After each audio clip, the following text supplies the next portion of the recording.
Any other questions? Sir, Yeah. sir, you said about God and something. What would you say about souls? Is somebody controlled by any other souls? And I have experienced one of my relatives. He is controlled by any other person. He was not talking. Another body was talking in it. And after some hours, he got died. You got right. Yeah. Maybe somebody poisoned him. किसी ने इसको जहर डाला होगा. And that is why he got hallucination. Many of these drugs are hallucinogenic. So, Hypnotized or something. no, hypnotism can do nothing. Because I have also done so much of stage hypnotism on people. Hypnotism is only a state of mind in which you are more suggestible. That's all. Nothing more. And by hypnotism, I can make you immune to fire. You know that?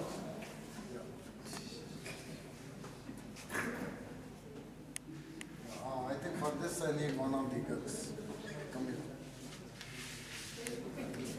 Why you will understand? See, many of these things are scripts for public press. Yeah, you can also come. Yeah. This is a miracle done in our place. Coastal Karnataka. There, some people, when they get possessed by spirits, what they do is they take a burning torch and put it on the body. Now here is a mashal, and here is, what is this? What oil? मिट्टी का तेल, yes. मिट्टी का तेल क्या क्या काम में आता है? बताओ. लैम्प्स में, हाँ. क्या है और क्या? स्टोव में डालते हैं. अच्छा, मिट्टी का तेल का एक वेरी इंपॉर्टेंट यूज तुमने बताया नहीं. नहीं, बहू को जलाना. क्या बात है. So that's why I called a girl here. Why? Because I want to train you how to survive in Sasural.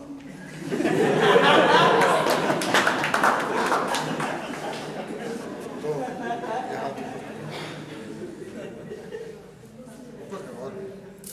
now here I put kerosene.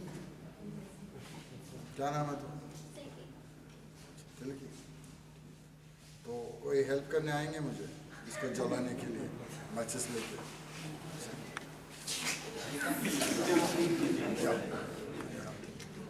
खींचना नहीं, कुछ नहीं होगा. देखिए इसको आप मैं ट्रेनिंग देता हूँ कि ससुराल में कैसे बचे. कुछ नहीं हो रहा है. हाँ, अच्छा, तो ये बचेगी ससुराल में.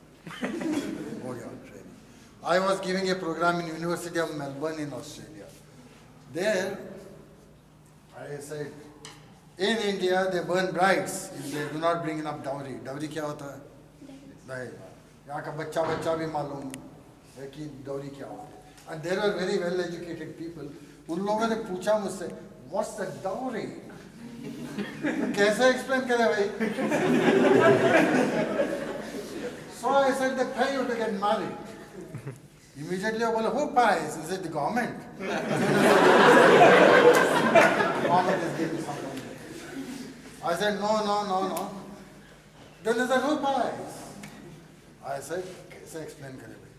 I said, the bride's father pays the bridegroom.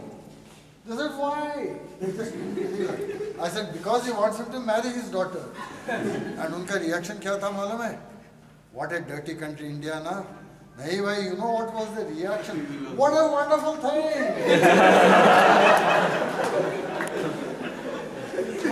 How is it Australia too? Because they just could not believe that शादी में लड़की देंगे और इसके ऊपर पैसा देंगे. So this is the standard trick done by many of these gods. In North India, you don't find this bhuta.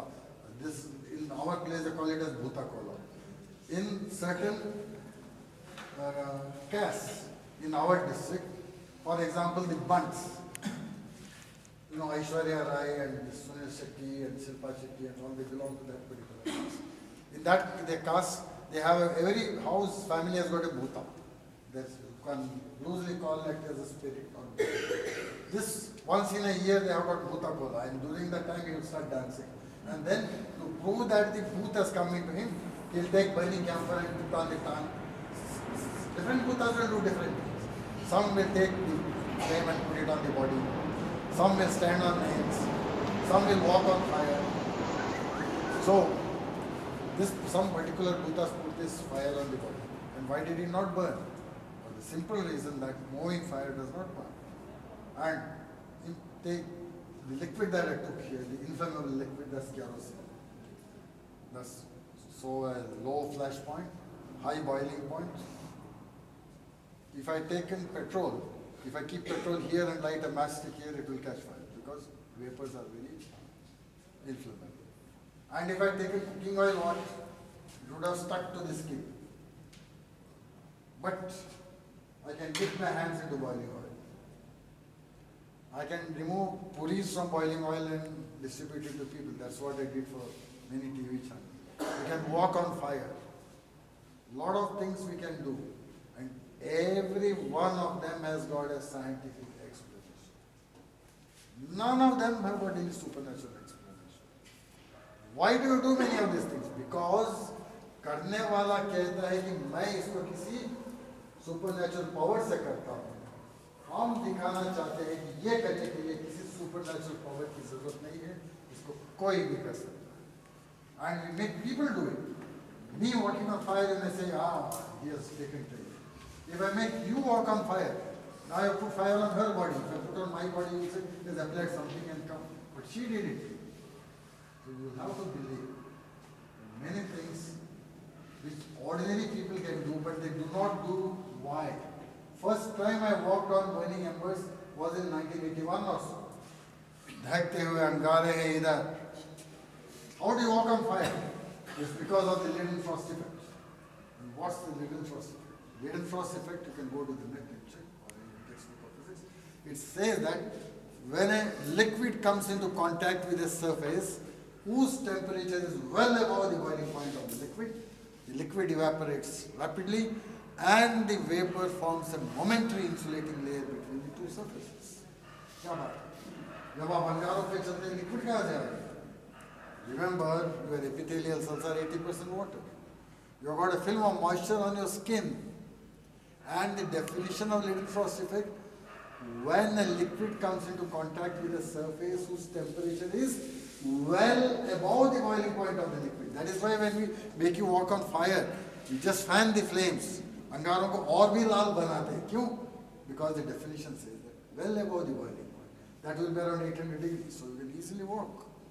You can keep camphor on the tongue. क्यों? मैं जलते हुए कपूर को अपनी जीभ पर रख सकता हूँ. क्यों? क्योंकि मैं हरिश्चंद्र का खानदान वाला हूँ. और मैंने जिंदगी में एक झूठ भी नहीं बोला है. इसलिए अग्निदेव मेरे जीभ को नहीं जलाएगा. चलो भाई, पहले चेक करो कि नहीं, he has become a professional. और कोई आता? पहले देखो कि कपूर है और कुछ स्मेल करो. स्मेल यहाँ रहा है. कपूर है ना? अच्छा, तो इसको जला दो.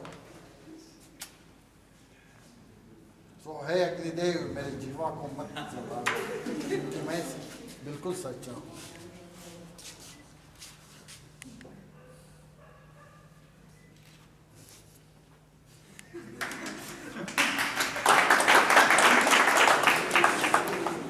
ताली बजाने की कोई जरूरत नहीं. कोई भी कर सकता है. या who wants to do it? आ जाओ भाई. Who wants to do it? Who can overcome his or her mental blocks and keep this camera on the top? Wow. Yeah, come on. इसको जलाएंगे. Come. Put your tongue out. कुछ मत करो. Put your tongue out. बस. कुछ मत करो. ऐसे ही पकड़ो बस. और जब मैं रखता हूँ सांस पकड़ता हूँ. बाहर. ले जाओ मुंह में. क्या हुआ? कुछ नहीं हो.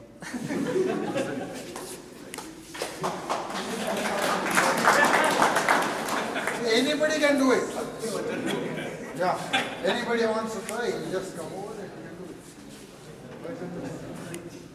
Yeah, come. Very good.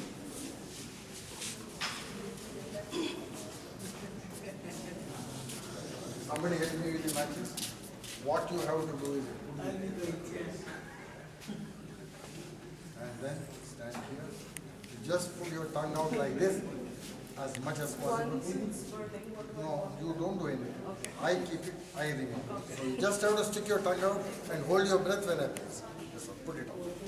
Oh, that's it. Very good. देखिए माता जी. I keep it. Just hold your breath. Hold your breath. Hold your breath. Yeah. Anything happen? No.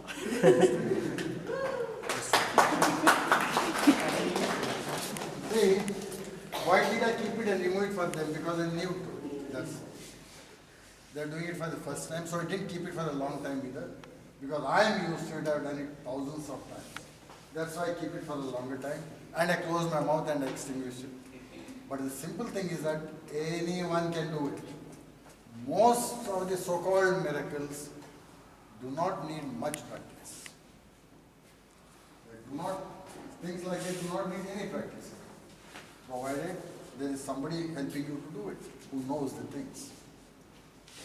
So, whenever somebody claims supernatural powers, we would like to test it. That's why I've given challenges to those who have got supernatural powers. I said, you demonstrate any one.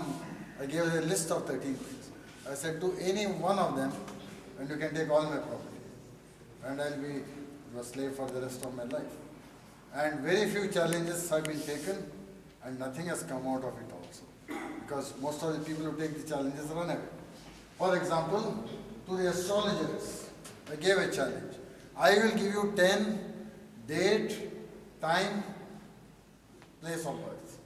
You cast the horoscopes and tell us who is dead, who is alive, who is male, who is female.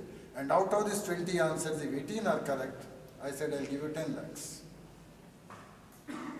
So far, only one person tried to take the challenge. There is an astrologer called as Bhaskar Shetty. You can read that on Nirmukta. Bhaskar Shetty is the astrological challenge. He said he will take my challenge. Why did he say he'll take my challenge? Now, if I give you 10 date, time and place of birth, male or female, dead or alive, what are the possibilities of guessing it correctly? Just tell me that. 1 by 2. That is what Bhaskar Shetty also can. If I give you one horoscope, chances of guessing it are 1 by 2. If I give you 2, it is 1 by 4. If I give you n, it is 1 by 2 to the power of n. He realized that only later, and then first he said he'll take the challenge, then he said his son is getting married, so he postponed the date. Then again I got back to him, now who's going to get married, your father or your grandfather? And he was very angry, but he never turned up for my challenge. And last time the elections to parliament came in 2009, I gave a challenge and I got 400 entries. Imagine, I'd given 20 questions. And out of them, some of them are very specific. Calculate to the nearest 100,000 the number of votes that some candidate, because astrology is a very accurate science, right? And I got 400 entries. And no one was anywhere near the mark. And for this election also, this time I am going to give a challenge for 20 lakhs. And if somebody claims I have got the power of extrasensory perception, how would you test that? Once it happened to me in Mumbai. One fellow came on the stage and I said, you ask me any question. I said, why should I ask you any question? This is my program, so people will ask me questions. He said, ask me any question. I said, I have no question. There were some more than 1,500 people in the audience. They said, hey, बड़े hero बन रहे थे, अब आपका challenge लेने वाला आ गया, क्यों भाग रहे हो? I said, what question shall I ask you? Shall I ask you the question which I asked for my students in the Viva? Because in the medical colleges we have got nearly 30% of the marks for all of us. Shall I ask you that? He said, no. Then what? He said, भूतकाल, वर्तमान काल, भविष्य काल. कुछ भी पूछिए. I said, कुछ भी पूछूं? He said, yes, ask. I took a 100 rupee note from my pocket and I said, I भाई ये नोट तो भूतकाल में छपा हुआ है, वर्तमान काल में मेरे हाथ में है, इसका भविष्य क्या होता है किसी को मालूम नहीं। इसके बारे में कुछ प्रश्न पूछो, सर क्या पूछ लो, छोटा सा प्रश्न है भैया, इसका नंबर बताओ सर बताओ। He said, for that question I do not have the answer. I said, I do not have any other question.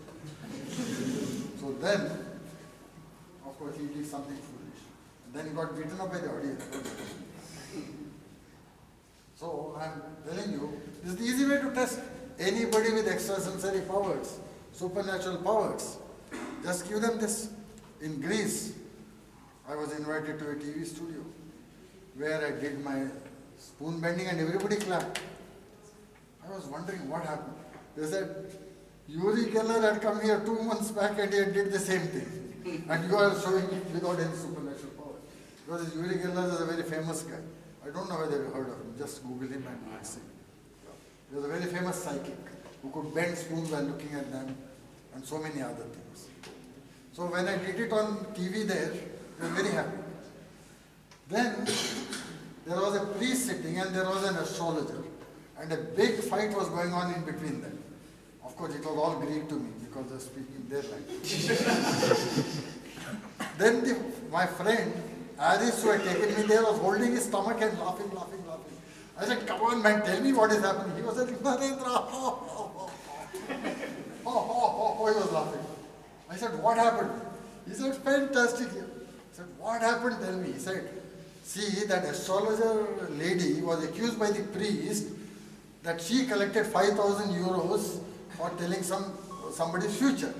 And the astrologer lady told that priest, what is wrong with that? You have collected 3,000 euros for attending somebody's christening. So they were fighting with each other, astrologer lady and the priest. That was a panel discussion on it. So, different people spread different sorts of superstition, and each fellow says, mine is the correct one and others are all wrong. And how do they tell you about yourself by astrology? There's something called a Nadi Jyotidam in Tamil Nadu, very famous. They said, all your future is past and everything is written on leaves. And he will bring the leaves and he will read. He will keep on telling you about yours. You can read about that in Nirmukta. There are 2 write-ups of mine. First one was called as the Science of Nadi Jyotidam. And whenever you typed the Nadi Jyotidam, mine would come on the top. And people started reading it and cursing me. Because that science was a sarcastic thing. The next one I wrote after 3 years was the fraud of Nadi Jyotidam. So if somebody can predict your future or your past, just remember that what they are doing is cold reading. They get the answers from you. Yeah, I could demonstrate it on some bechara if you can catch. But of course there's no time, it's getting a bit late. But I do cold reading so fantastically that 20 out of 20 answers are correct. Then finally you put something on the bechara, say that you are doing a puja or something. And then you extract money from him or her. And then finally tell them, yes, a bakwas, and what happens? In a place called Begusarai in Bihar. Anybody from Bihar here? Yeah. Begusarai में. हाँ, very good. तुम्हारा ही गाँव में हुआ था. वहाँ एक school है, वहाँ बड़ा कंपाउंड है स्कूल का. स्कूल जूनियर कॉलेज दोनों साथ में. उधर मेरा ट्रेनिंग प्रोग्राम चल रहा था. And there was a fellow outside putting up a pendant. I do this training program. You could have one here also to train you people to do it and rational thinking. Anyway, I called the fellow who was doing the pendant, told things about him correctly. Then I suggested a puja for him. I said, आपकी पूरी स्थिति सुधारने के लिए पूजा करना पड़ेगा 10,000 रुपये लीजिए. Immediately he removed 5,000 rupees from his pocket and gave me 5,000 रुपये लीजिए, आज रात को ही कर लीजिए पूजा, कल तक वेट नहीं करना, कल सुबह आपको दूसरे 5,000 रुपये में दे दूँगा. Then I gave back his money and said, ये पूरा बकवास है. You know what he says? आप साधु संत ऐसे ही होते हैं, खुद के लिए कुछ नहीं चाहते, दूसरों के लिए. Then someone convinced him and sent him out.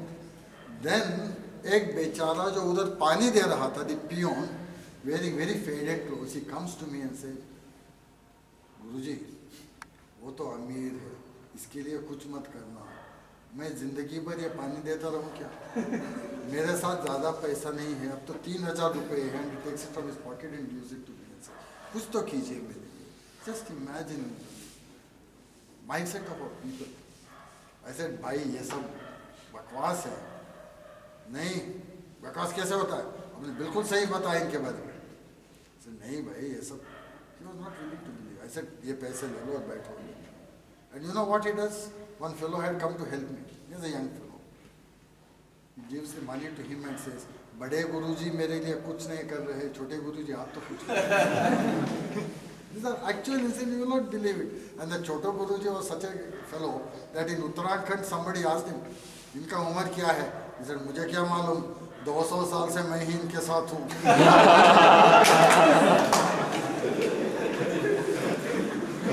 So, jokes apart, wherever I have gone, I see people are so gullible. There's a place called Lakhisarai in Bihar. And we had a 5-day training program. वहाँ एक दूध देने वाला आता था. I convinced him so much that he had 3 guy and 3 भैंस. I said, 3 गाय तो 6 बनाएंगे, 3 भैंस तो 10 बनाएंगे. And I suggested a puja for him.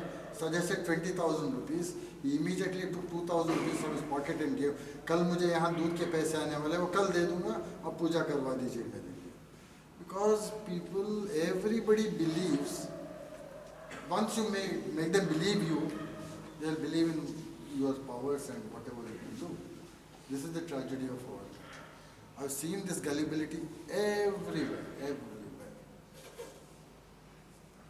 So, yeah, next question. All these methods of predicting the future and past are because of a technique called as cold reading. We use your body signals to tell about you. Now don't ask me, tell me about myself. I'm not going to say that. But you have to catch somebody from outside, and maybe some other time we can do it. Yeah. Next question. Sir, I just have one question. You just mentioned Uttarakhand. So I'm basically from Uttarakhand. Yeah. And, you've been there, right? Yeah. So we have these pujas where people call spirits, and then they come on people. I don't know if they really come or if they're like, just faking it, and they talk to you. So what is your view on that?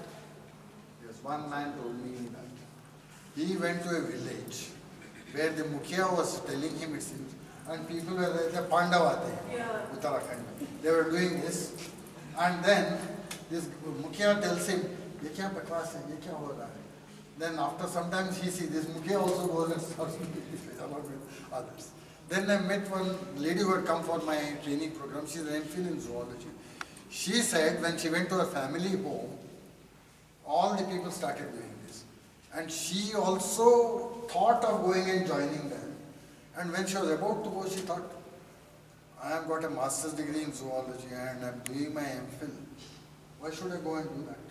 She did not do it. In Uttarakhand, there's a place called Uttarkashi. There's a Bhairav temple there and there's a big Trishul there.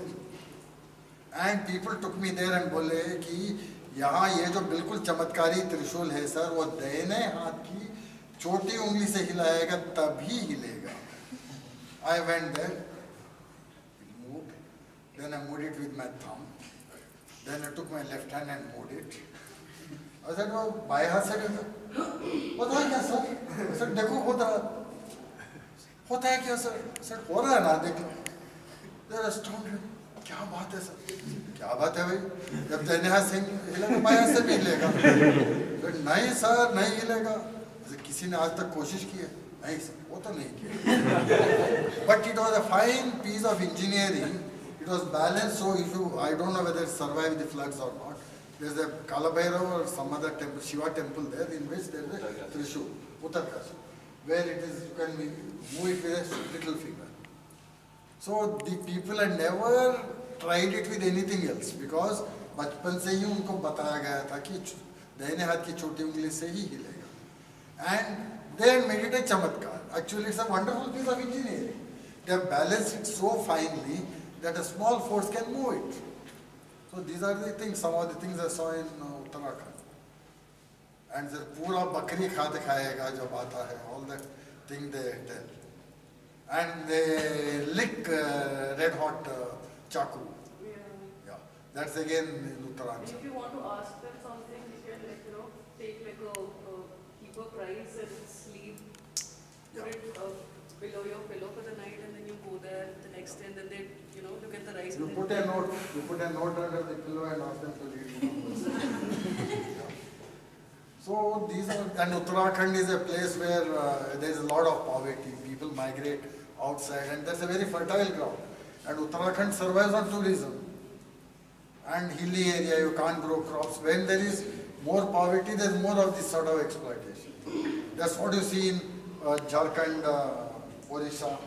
Odisha, you go to villages. So sometimes Odisha police took me to villages near around Rourkela. And in one place, one man comes on the stage and says, "हमारा एक गुनिया है." He said, "क्या करेगा? वो कुछ भी कर सकता है." Then I took the rope, said, "काटो," cut it. Then I joined it. I said, "ये कर सकता है तुम्हारा गुनिया?" He got shocked. He was looking like that. I said, "कहाँ है तुम्हारा गुनिया?" He looked like, नहीं वो चला गया. He got scared and ran away. Thought that a big mantric has come. Because you are putting camphor on the tongue, you are putting fire here, all that. All these things are because of the inherent thing in our mind that there are people who with supernatural powers. If you look at it from a humanist angle, that सारे के सारे लोग मनुष्य होते हैं, समान होते हैं, then only you will look at it from another angle. This is a paradigm shift in the way in which you look at these miracles. So far, you have been trained in a way to look at miracles, so-called miracles, because I always say so-called miracles. I won't waste my breath saying again and again so-called miracle, so-called miracle. Just assume that whenever I say miracle, it's a so-called miracle. Because I have not seen a miracle in all these 4 decades of my career when I go hunting for miracles and supernatural powers. Everything is done using some principle of which comes within the laws of nature. There's nothing beyond the laws of nature. Some of which we may know, some of which we may not. Next question, please. Sir, you were talking about Western evidence-based medicine, so-called allopathy, which we know are true because they are based on empirical researches. Yeah. But in India, whereas yoga and Ayurveda are portrayed by the media as well as the institutes as if they have the cure of kind of almost every disease. Institutes like Patanjali and various other institutes claim to have like cure for almost everything, right, from common cold to AIDS. Is there any validity in Ayurveda as well as in yoga and pranayama? Because I haven't read any of the studies on internet about any of the real, validated studies about it. So compared to... Yeah, there is absolutely no evidence. Absolutely no evidence. Patanjali Yogpith, the way they exploit people in Hardwar, they rebelled and they were put down by the state. They were paid 3,000 salaries and things like that. And again, this fellow sells his concoctions. He was promising to make India Dawa Mukt, Rog Mukt and Bhrashtachar Mukt by 2010. And in every gully you have this Ramkishan Yadav's Patanjali Yogpith Ayurvedic medicine. At least the other one works. This man, when he went on a fast, क्या हुआ इसको? 3 दिन के अंदर he went into ketosis and कहाँ admit किया इसको? Not to any Ayurveda or naturopathy place or yoga therapy. They admitted him to a Western-based hospital, emergency ward, and they gave drips. क्या बात है? They were doing chant and sucking. They're hypocrites, these guys. I was in Pithoragarh having chai in a professor's house. His wife asked me, योग और योग के बारे में आपको क्या राय है? I looked at her and said, आपको बीपी है ना? He said, हाँ सर. योग देखा टीवी में, बीपी की दवाई ये छोड़ दी और योग करने लगी. He said, हाँ सर. Then I said, 2 महीने में बीपी बढ़ गया ना आपका? हाँ सर. आप फिर से दवाइयाँ ले रही हैं आप? हाँ सर. आपको कैसे पता लगा? सर योग से अर्थ दृष्टि से मैंने पता लगाया. It was just assumption. She was sitting in front of me, around my age lady, and she was drinking chai, adding sugar. So one thing, no diabetes. Second thing is that it could be some gynecological problem. Generally, they won't say that in front of men. So the third was, it must be blood pressure. And I looked at her ankles, swollen. So typical thing in calcium channel blockers. So all my assumptions proved to be correct when she asked about yoga. I thought that. Then in Jharkhand, in a place called Hazari Bagwan, press reporter asked me, cancer और योग के बारे में क्या बोलते हैं आप? I said, आपको कुछ बोलना है? He said, हाँ सर, आपको कैसे पता लगा? I said, बताइए. His auntie had cancer. She was, FNAC was done in Calcutta, and they said cancer hai. And the doctor said, we will do operation, usual operation, radiotherapy, chemotherapy, and we can guarantee for 3 years. Take long epidemiological studies to do that, or in experimental, giving mega doses. For which to get so many phytochemicals, you may have to eat 1 kg of carrot, 1 kg of tomato, 1 kg of radish per day. Maybe. It's not like that. It's a low concentration, long chemical. Maybe, and again, animal models for cancer are very, very difficult. You know that very well. Animal models for cancer. And you can't do human experiments on cancer. So, when you have gray areas like that, and when you say meditation can cure this, where is the control group? One of my students, she did her PhD, and she said, by doing yoga, there can be control on diabetes. She showed in the control group and the test group a difference of 10 milligrams. And she said it's because of yoga. I said, where is the other group who did yoga for half an hour or 1 hour per day? I said, where is the other group which did some other physical activity for the same time? You are just comparing a group which has not done any exercise, and you are comparing the group which did so-called yoga, and then you are saying that some marginal difference is there. You should have had another group which was doing 1 hour of walking or jogging or some other exercise and compared this. I didn't do that. So then what is the point in a PhD thesis? So you have half-baked experiments, trials to prove things like this, prove in inverted commas. When some psychiatrists talked about this meditation, I said, where is the control group? No control group. Control group is the one which is getting normal treatment, or the one which is not getting treatment. And then the third group. You should have a group which is sitting for 1 hour doing nothing, compared to the group which is doing meditation. That is not bad. Again, transcendental meditation, I had experience of that in 1975. I was a student, and that time it was the craze. Maharishi Mahesh Yogi. So they invited us to do transcendental meditation. It's good for everything. I went.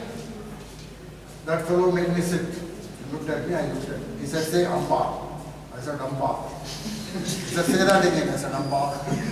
Then I smiled. He said, why are you smiling? Because I got reminded of a physiology tutor. Her name was Amba Devi. So I smiled. He said, what is that? They say, Amba, Amba. I said, Amba, Amba. He said, shut your mouth and say that. He said, shut your mouth and say that in your mind. I said, yes, this is transcendental meditation. Go and meditate. And do not reveal that mantra to anybody. I think all of you who have undergone meditation would have been told the same. This is a mantra specially made for you. Do not reveal it to anybody. Yes. 2 days after that, we had a meeting of all the people like this who had been initiated into this meditation. And he said, this is a science, blah, blah, blah, blah. Any questions? I said, I got up and said, you gave me a mantra called Amba. You gave me a mantra called Sri. How did you pick up Amba for me and Sri for him? He said, you are not supposed to reveal your mantra. I said, okay, boss, I have revealed it. Now what is going to happen? I am going to die or something? He said, no, but you are not supposed to reveal the mantra. I said, okay, I am not supposed to. Now that I have done it, what is going to happen?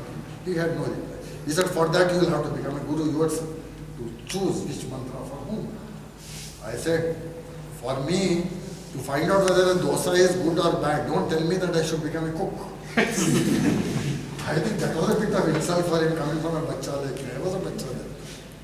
He got angry. He said, you are not supposed to question your guru. I said, why am I not supposed to question my guru? Then my professor was sitting at the back. He got up and said, hey man, I am also supposed to be a student. This boy is my student. If he asks me a question, I will say, I know and give him the answer, or I will say, I don't know. Tell me, do you know or you don't know? That fellow was flabbergasted. He said, answer me man, you are my guru. Come on, answer. I could not answer. Later on I found out why. You know why? He has got only 4 mantras. Om, Shri, Amba and something else. And he gives that mantra by rotation to people. And he says, don't tell it to anybody, because if you compare mantras, 4 of us sit and compare mantras. Hey, and the fifth guy, individual mantra. Because one of my friends, a very famous dermatologist, because all these people, these patients, they are used to what is the patya for this? You said, don't eat kumlakai. Some pumpkin. second fellow comes, don't eat carrot. Third fellow he comes, don't eat tomato. Fourth fellow he said, don't eat brinjal. Fifth fellow, don't eat this. And when the seventh fellow comes, he started it, don't eat that guy. I said, why are you doing this? He said, these fellows will never be happy if you don't tell them don't eat something. That's why I have got a list of 7 vegetables. Which has actually nothing to do with this treatment. So this is something like this. So, I do not know the effect of meditation. People say that there are so many studies and all that, saying that it's good for this and that and that. But all these studies do not have any proper backing, and many of them are with vested interests. Those following art of living, doing the study of it. And you cannot have animal models. Another fine thing, like homeopathy, no animal models. Because it doesn't work on animals. Because it's only for humans. As far as Ayurveda is concerned, once for my training program, we wanted to have these people come and speak. There was a homeopathic college in that place where we were having the training program. We invited the principal. He said, I can't come. We invited professors. Nobody came. Finally, we said, at least send one tutor. He said, no. Nobody came.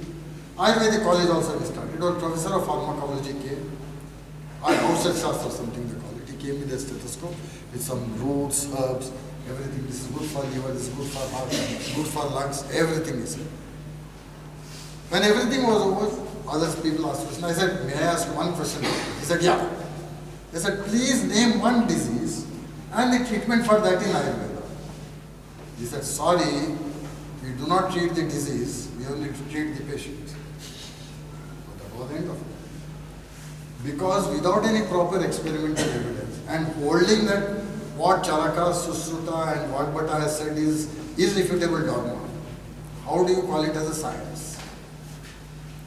Some people have put it in the list of superstitions. Ayurveda, homeopathy and all have come under superstitions. Because there is no evidence. You say body is made up of 5 elements. Then you know how many elements are there in the body. Then you say there are 3 doshas. Yeah. Sir, actually I am taking forward from one fellow he was asking about. You are telling a rational solution or a rational, the habit of asking question is the solution. Yes. But what I am saying is that there is a need to believe also. If somebody wants to believe and according to his or her emotional condition, he needs or she needs something, a kind of emotional anchorage. Maybe that is the reason, that's why the people, they go to these godmen. Or what is the... Why do you need such an anchor? Yeah. It is because it has been put into your mind from a very, very young age that you need an anchor. If you had been taught questioning from a very, when I go to the West and they say, oh, this is magic. Okay. Because they are not taught that it's a miracle. The conditioning of the mind is not there. But when you are conditioned from a very young age, अगर आपको कुछ सहारा चाहिए, गुरु के बिना तुम्हें मुक्ति नहीं मिलेगा, तो बच्चा बचपन से ही गुरु चाहिए हमें, नहीं तो मुक्ति नहीं मिलेगा.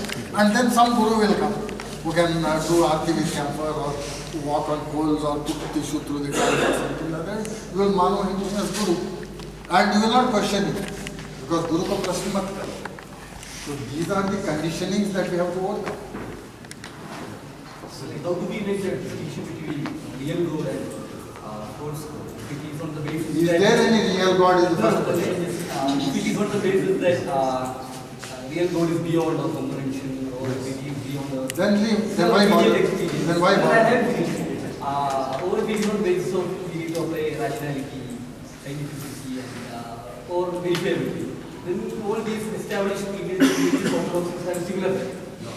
So it is, in that sense, the only difference is that the religious orthodoxy have much more established history and much more established support. So It's a pretty long question, so let me answer your parts a little bit. Yeah, I think Because your definition of God has been expanding. First, the primitive people said rain is God, this plant is God, this tree is God. Later on, they started defining God as the old man who sits in the sky with a long beard and with a deep voice. Man. Then, nobody found a man. So now they are saying it's the power. So like that, the definition will keep on changing. But somehow they want to keep it from being disproved. That's all. So if you are talking about a mythical God to whom you just pray and you are happy, I have no objection. But if this God says kill the fellow who believes in the other God, then it becomes difficult. So this is the sort of God that we have to oppose. Otherwise I have no problem with anybody, any belief. But when these beliefs come in the way of human rights, when your God says kick that woman because she is a woman, or your God says women are inferior to men, or that the black guy is inferior to the fair guy, or the bald guy is inferior to the fellow with hair, then you have to question that God, right? So this is what. I'm not talking about that mythical concept of God, but I'm talking about the manifestation of the so-called God. And I'm talking about the agents of the so-called God. If there is a God, why does he need an agent? And why, according to every religion, all others are atheists? Remember that.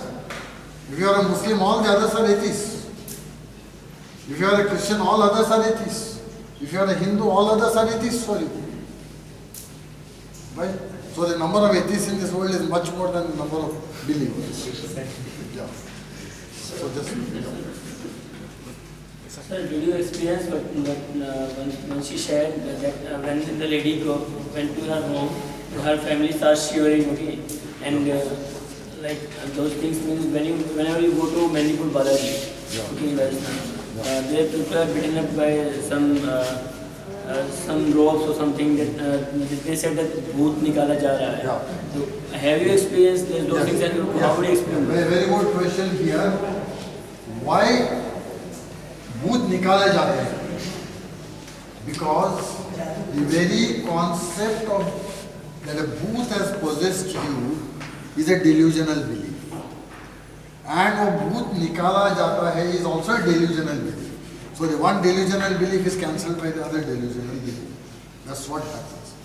But generally this bhoot and all, if they proceed a little more, they are all manifestations of some psychiatrist. I asked psychiatrists, ये भूत वैद्यों के कारण आपका practice कम होता है? ऐसे क्या है भाई, आज आने वाला 1 साल के बाद आएगा, बस कोई प्रॉब्लम नहीं. Because your psychiatric problem is not going to be affected. Maybe a little bit postponement. That's all. So this bhoot is a concept which is put into your mind. Why do you shiver like this when you are possessed by a spirit? Because it is put into your mind that when you are possessed by a bhoot, you have to shiver like this. Simple. So these are the very simple facts. You just think of it as you go by. Sir, I don't have any contestability about your whatever the proposed thing that you gave. But the thing is that there are a few things. There are two kinds of relationships. Like once in science we studied deterministic relationship, but there are something called probabilistic in nature. So not that thing that cannot be proven. Even though if you study philosophy of science about the ability of whether the theory is correct or not, how far the theory is, the origin of the theory is correct. So there are few things in which we don't have the evidence, but we have to, like, for anything. Accept without evidence. Sir? You have to accept without evidence. That's what you mean. No, means it's just for the simple saying that if we haven't seen the white swan, sorry, black swan, it doesn't mean that it doesn't exist. So based on those theory of empiricism and inductivity. For that, Russell gave a very good example of a mythical teapot revolving between Earth and Mars. You can't disprove it, right? You can't prove it either. But when you make a claim, it's for you to prove. You just look at it. No, for things that you are carrying out, that is true. Means there evidence has to be there. Or for the things that for your movement, those things are right. But not for everything that we have in human science, in social sciences. It is not possible to show the evidence for every proposition that is being made. So that is what actually. Then what do you do then? Accept them without question? No, it's not about accepting them without questioning, but to look for the solutions. You look for the solution. If these solutions work, for example, psychology, because there may be a number of factors which are not perceptible to us, so it may work. But even that, there is empirical evidence for that, because it works. So at least show that it works. Just don't assume things. At least show that it works. Just remark like this. I have a question. Sure. When the Indian government was in power between 1999 and 2004, Yeah. they made attempts to introduce astrology Yeah. and Vastu Shastra in Central University. To what extent has that attempt been carried out at the state level in Karnataka? In Mangalore University, I prevented the course from coming up by writing an open letter to the Vice Chancellor. And I think lots of universities refused it. Because there was a dangling carrot that grant will be given from UGC, but many universities did not take the grant. So, That is very nice. It seems very interesting. But I would like to ask you, like, much of what you're challenging in terms of the what's under Ayush or other forms of non-evidence-based medicine is because they're having a particular set of rationality, which is actually a Western rationality, Yeah. vis-a-vis non-Western or irrational systems of dealing with health and illness. But if you were to go back to Western history and basically Western medicine, how would you place certain behavioral, certain therapies, like certain forms of psychotherapy which might not be having any evidences, or at some point in time you place, like Germany for instance, water therapy, I don't know what's the exact term for it, or baths, or something very common form of addressing not only psychological distress but also home and Stephen will answer that about something you said in Germany. yeah, but it's slightly not one two questions basically. So I'm just trying to say that what is accepted to be as valid, legitimate forms of therapy or healing is also changing over a point of time in terms of how science develops and how society legitimizes it. My second question is also. No, wait, let me answer your first question. Can I just okay, right. Let me answer your first question about evidence-based medicine. Maybe in the 18th century, what you call as evidence-based medicine was allopathy. It's no longer is. Because it progressed in a way where the evidence was accepted. In contrast to those which remained as dogmas.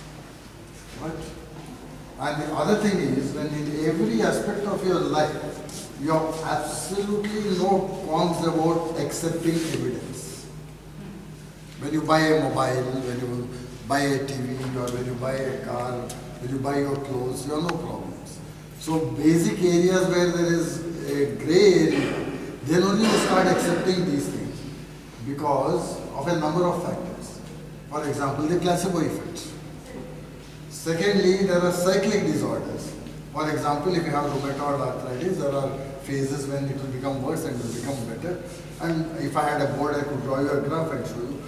For example, osteoarthritis, how the pain becomes worse and worse and worse and how it improves. And then, finally, when it becomes beyond all redemption, then your alternate therapy people will say, now we cannot do anything. Now you go and get your knee joint replaced. Because they have something to fall back upon. Because they get always conditions for you that don't eat anything that swims in the water, don't eat anything that grows above the ground, don't eat anything that grows under the ground, don't eat anything which flies in the air, don't eat anything which walks on the ground. And finally they can always tell you that you ate that. That's why it happened. Such excuses you do not have in evidence-based medicine. Because you have to go by evidence. So that is why these things are flourishing, because people who are in desperate need go there. And what cases do they take up? If you have a myocardial infarction, a heart attack, no alternative medicine fellow will touch you. If you have pneumonia, if you have an acute abdomen, Let me see an alternative fellow, medicine fellow touching you. You say, hey, go there. For example, they say that they have also got qualification in surgery. Let me see a homeopath operate on an Ayurveda guy or a Siddha operate on a homeopathy guy because they say you have got the bachelor's degree in surgery also. We are as good as surgeons as anybody else. Let them do it. They will not do it. They will only take up those terminal stages. For example, somebody is having the 4th stage of cancer and nothing can be done. They will take because anyway, if they die, they will say, you should have come to us earlier. But if you take evidence-based medicine, you don't have such experience. Other thing is, today the average life expectancy of an Indian is 67 years. At the time of independence, it was 32 years. Do you mean to say that the increase in this life expectancy is because of the alternate medicine or is it because of the mainstream medicine? But it is because of medicine, general improvement in living conditions. And that is all related to evidence-based. That is evidence-based. That if you drink pure water, the diseases will be less. That is evidence-based. So only in medicine you don't want evidence. Everywhere else you want evidence. How do you select a mobile? How do you select a car? How do you select a TV? The other question which I was going to that was raised Ask the second that, specifically, I would like to go back to the question just posed on the case of possession because I work on possession and healing. So the question that I wanted to pose is, I completely agree that many of these problems are largely because of distress situations, but there's also a problem in that people do approach doctors or be they meet like from the department that address somatic problems or to psychiatry. Very often the thing is they are diagnosed as having no problems as such. So there's a problem in which there's a problem whereby the distress is not adequately addressed. And don't you think that is one of the reasons why people are also forced to look for other schemes? It's not the fact that they don't have, that is a different issue. I'm not even considering the doctor or not. I'm trying to address that there's no schema or there's no category by which the distress is able to be adequately addressed within biomedicine. The distress can be elevated because the so-called this possession phenomenon is done as a release mechanism to release some other stress or to express something in the mind, which they cannot do normally. If a man wants to, generally it happens with women, if a man wants to express something which is suppressed, he'll go to the bar and have a few pegs and then he'll start talking about what he wants to talk. But a woman will not be able to do that. So what recourse does she have?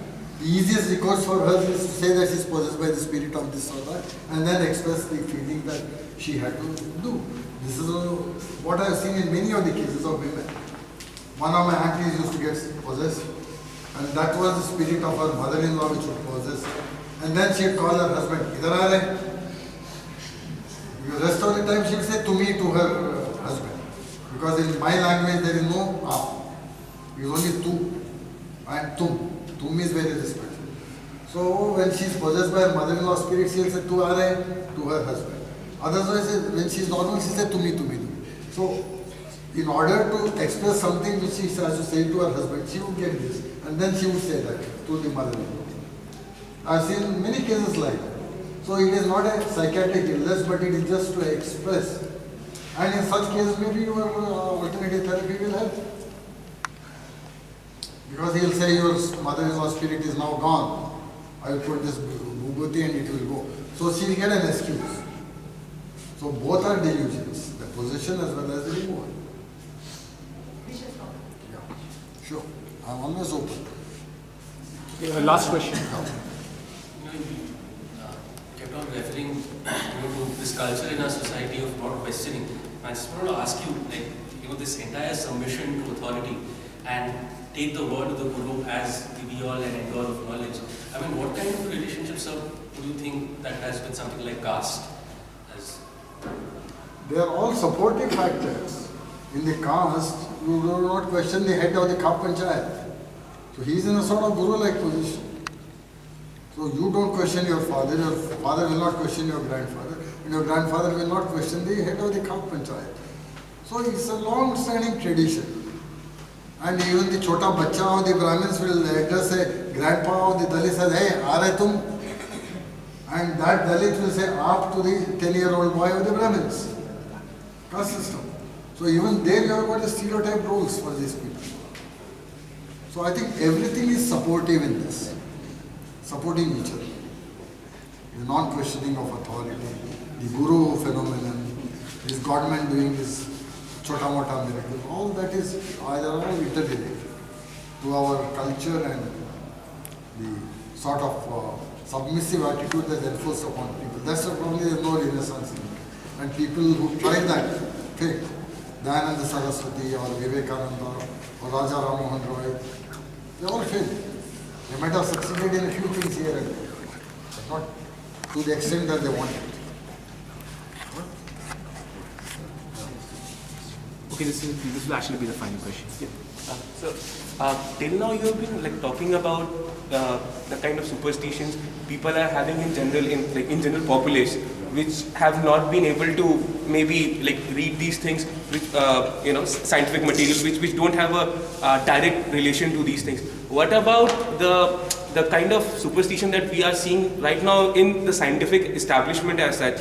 Like, to even launch one ISRO satellite, the ISRO head has to go to the temple and perform puja and, go by things like he himself is not sure about his, the thing he has produced. So just like, answer that question. Have you been able to do anything on that? I'll give you an anecdote to answer that question. Last year I was in Chandigarh. I was taken to one of the divisions of ISRO to talk to them. There are about 100 people in that particular establishment. The first thing I started there is you have invited me here where your director takes a replica of the satellite and puts it in Tirupati Hundi before they send the satellite up. What sort of nonsensical things that you are doing in your ISRO? And everybody clapped. I said, you are clapping and I am criticizing a director. They said, just because he is our director, don't think that we agree with everything that he does. The same time in the Postgraduate Institute of Medical Education and Research in Chandigarh, they had invited an astrologer called as Khurrana. His name is Khurrana with 2 R's. And he was invited to speak about medicine and astrology. And we did such dhulai of him that he had to run away from them. And the director had invited him. The director had invited him. And he had come with the confidence that since he is invited by the director, nobody will ask him questions. But the way he was questioned, because there were people who were even senior to the director in the audience, were Professor Emeritus and all, and then nicely whitewashed. I cannot go into the details, but we took him to the clearance. And finally he ran away. There was a moment for him even that he didn't want to accept. Because he talked nonsense. He said, just by the horoscope I can make out which career was suited. So I went there and I told the director, next time onwards you stop your entrance exams. You ask all the candidates to send their horoscope. And then the president of the Non-Teaching Employees Association came and said, you are spending crores on diagnostic tests. Why do you want to do that? Keep this fellow in the OPD and let him give the diagnosis after checking there. And the professor of pediatrics came and told him, why you do one thing, whenever a child is born, you check the horoscope and you give us a list of whatever they will get at which age, and we'll get the treatment ready for him. Then another professor of pharmacology said, we invited astrologers to our department and we gave them 20 horoscopes of patients and 20 horoscopes of normal people, and we just asked them, we did not ask them for any specific diagnosis. We just said, pick out the horoscopes of the patients and pick out the horoscopes of normal people. And there also they failed miserably, they said. So that is the way it was finished off. Because superstitions are there everywhere, because they are our people. They are like us only. And our compartmentalized mentalities. Inside the lab, he may be a professor of astrophysics, but when the eclipse comes, he will go and take bath, saying that some rays will come. What rays, he doesn't know. So this is the sort of attitude that we develop in our minds because of compartmentalized thinking. So that we must leave. Again, on the behalf of the Students Federation of India, we would like to thank Professor Nayak for giving this invaluable lecture. And when we talk about this aspect of trying to inculcate scientific temper, I think the first thing is that to ask questions, and that is, I think, what Professor Nayak stressed over here. And within this 2-3 hours span time, I think a lot of questions came up, and it was the most interactive sessions that personally even I have been a part of. So again, thank you, sir. A general announcement. Again, tomorrow we will be hosting a public meeting by Professor C.P. Chandrasekhar. That will be at Lohit at 9:30 p.m. It's on the politics and economics of development under neoliberalism. So please do attend it. And once again, we'd like to thank Mohammed Naik.